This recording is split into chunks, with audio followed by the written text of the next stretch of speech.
अनुपमा के शुरुआती एपिसोडों में अब आपको देखने को मिलेगा जहां एपिसोड की शुरुआत होती है। सबसे पहले अनुपमा पराग कोठारी का स्वागत करती है और सभी लोग कहते हैं कि आपने बहुत अच्छा किया जो आप यहां आए। वहीं पराग कोठारी जवाब देते हैं, मुझे तो आना ही था, अपनी बेटी की विदाई हो और मैं ना आऊं, ऐसा कैसे हो सकता है। अब दिखाया जाएगा कि पराग कोठारी अपनी बेटी प्रार्थना को देखकर बहुत भावुक हो जाते हैं।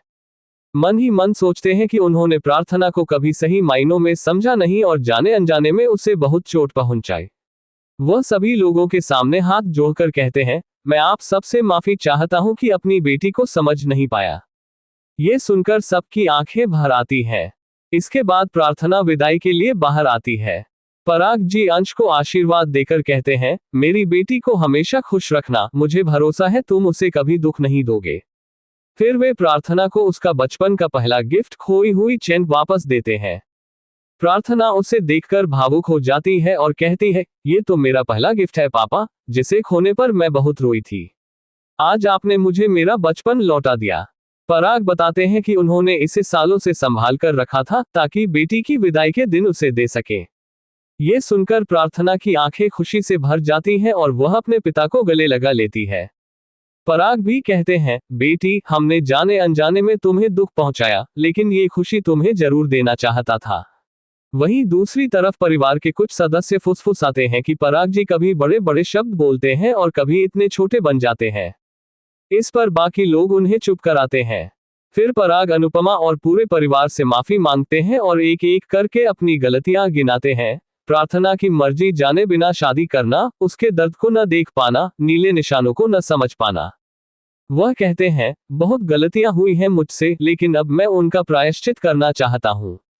आगे वह विश्वास जताते हैं कि शाह परिवार प्रार्थना को अपनी बेटी की तरह मानकर हमेशा खुश रखेगा। अंश पर भी उन्हें पूरा भरोसा है। इसी बीच अनुपमा कहती है कि पिता का आशीर्वाद बेटी की शादी के लिए सबसे जरूरी होता है और आपके आने से प्रार्थना की खुशी पूरी हुई। पराग जी जवाब देते हैं कि भले मोटा भाई नाराज है, लेकिन वो नाराजगी कुछ समय की है। बेटी, वो घर हमेशा तुम्हारा रहेगा।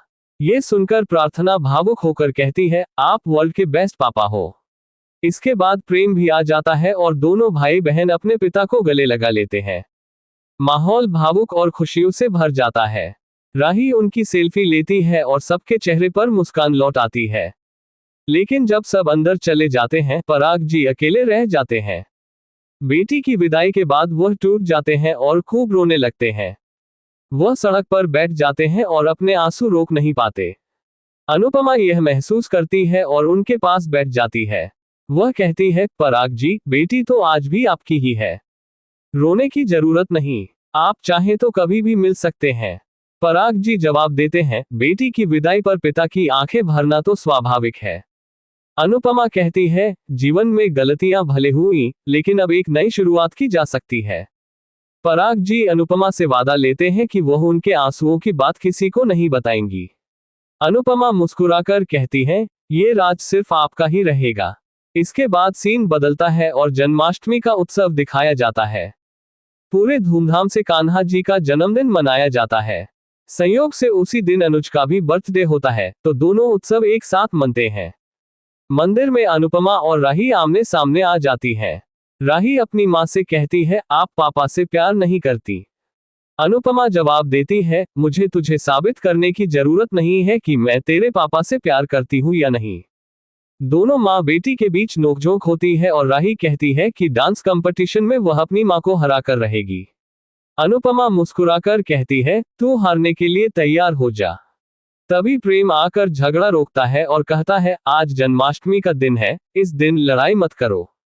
लेकिन राही शांत नहीं होती और माहौल थोड़ा तनावपूर्ण हो जाता है।